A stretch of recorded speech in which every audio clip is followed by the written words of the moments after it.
It's time for the major news on The Bridge 99 FM. The headlines: Government chided for tabling incorrect SOE regulations. Parliament reviews new FLA Act. MOH recruits nurses to clear backlog of elective surgeries. In regional news, President of Guyana dismisses calls for resignation of Vice President. And in international news, police officer sent on leave following Texas school shooting. In sports, J3A National Junior and Senior Championships begins today, and medical staff to face trial for Diego Maradona's death. And in entertainment, Ed Sheeran wins over $1 million after plagiarism lawsuit with his hit single. Bridge Nation, I'm Lefane Wigan, and now the details. We begin with local news. Leader of the opposition Mark Golding has described as messy and embarrassing a huge mistake by the government on Tuesday, June 21, that resulted in the wrong regulations for the state of public emergency for St. Catherine to be tabled in Parliament. In a notice sent on Wednesday afternoon, members of Parliament were told to attend a meeting of the lower house today for the tabling of the Emergency Powers for St. Catherine No. 3 Regulations 2022, which will replace the Emergency Powers No. 2 Regulations 2022. The No. 2 Regulations was the incorrect document that was tabled in the House of Representatives on Tuesday. The regulations for the state of public emergency that were tabled on Tuesday in Parliament did not include changes that the government intended to make. Mr. Golding chided the government for the error, stating it is an example of incompetence on the part of the government on handling legislation. Mr. Golding, a former justice minister, said the regulations should be reviewed before they are tabled. And the Parliamentary Committee reviewing the new Firearms Act is moving to prevent the improper approval of firearm licenses. The Firearm Licensing Authority (FLA) has been embroiled in controversy over the issuing of licenses with claims of corruption in the process by the current head of the FLA and past board members. An Integrity Commission report in March stated that 33 licenses were granted to ex-convicts, some of whom were initially denied. On Wednesday, the Joint Select Committee examining the Firearms Act discussed how to prevent a recurrence. The committee decided that a clause should be inserted in the Act to specifically criminalize the act of reversing decisions on the granting of a license without a formal appeal being launched. The Act also makes any license granted under such circumstances null and void. Minister of Health Dr. Christopher Tufton and a team from his ministry are recruiting medical personnel as part of efforts to help clear elective surgeries. The ministry says it is seeking to recruit medical staff for its Code Care program, an initiative to improve wait times for elective surgeries such as cataracts as well as oral and sinus cancers. Since March 2020, many hospitals suspended elective surgeries, resulting in persons having to wait up to 2 years. The ministry says so far the health team has had discussions with members of the Jamaican diaspora in South Florida and Atlanta.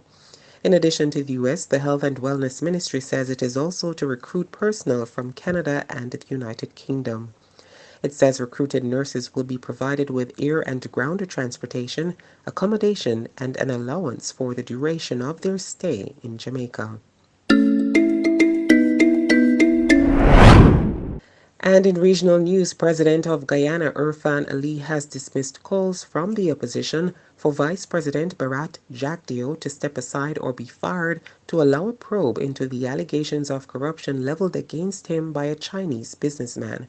Before departing for Rwanda to attend the Commonwealth Heads of Government meeting, the president said Jagdeo should take legal action against the news agency and the journalists who filed the report. Meanwhile, the opposition believes there should be an independent international probe following the allegations made by the Chinese businessman. However, President Ali said the government is focused on delivering a prosperous Guyana and he is not interested in the sideshows and baseless targeting, adding that Jagdeo has his full confidence. In international news, a police chief accused of delaying the response to the fatal shooting of 19 school children and 2 teachers in Uvalde, Texas, has been put on leave. Head of the school district police force, Pedro Arredondo, has been blamed for law enforcement delays in confronting the gunman. Public anger has risen as more details of the May 24 attack emerge.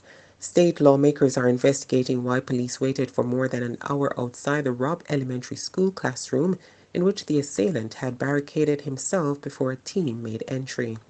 In an interview earlier this month, Mr. Arredondo, however, said he took on the role of a frontline responder during the attack and assumed another official had taken control of the broader response, adding he did not think he was the official in charge at the time.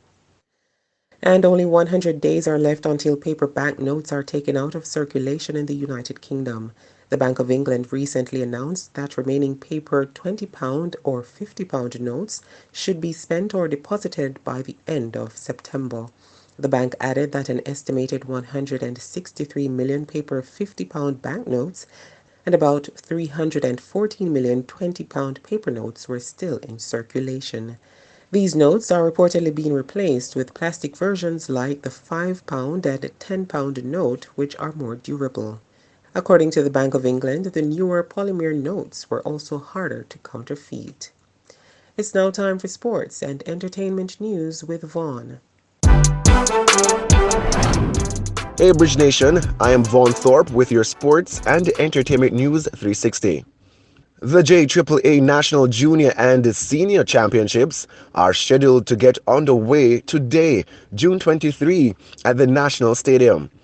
Double Olympic champion Elaine Thompson-Herah and Olympic 100 meters bronze medalist Shericka Jackson will begin their quest to claim a spot alongside defending champion Shelly-Ann Fraser-Pryce when the preliminaries of the women's 100 meters get underway. Meanwhile, upcoming stars Oblique Seville and Akeem Blake, who have recorded the fastest times on the men's side this year, will look to reinvigorate Jamaican men's sprinting as they set out to qualify for their first World Championships in Eugene, Oregon. The other events scheduled for day one of the national trials include preliminaries of the men and women's 400 meters hurdles, men's 800 meters, and the boys under 2100 meters. The finals of the girls under 20 javelin throw, triple jump, discus throw, and the women's high jump will round out the day's scheduled events. And 8 medical personnel are set to stand trial following accusations of alleged criminal negligence in the death of legendary Argentine footballer Diego Maradona. Maradona died in November 2020 of a heart attack in Buenos Aires at the age of 60. Days after his death, Argentine prosecutors launched an investigation into the doctors and nurses involved in his care.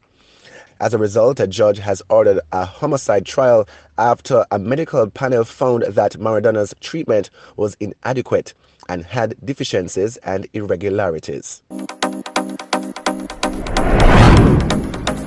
And in entertainment news, British songwriter and singer Ed Sheeran has been awarded $1.1 million in legal costs 2 months after winning his plagiarism lawsuit over the hit song Shape of You.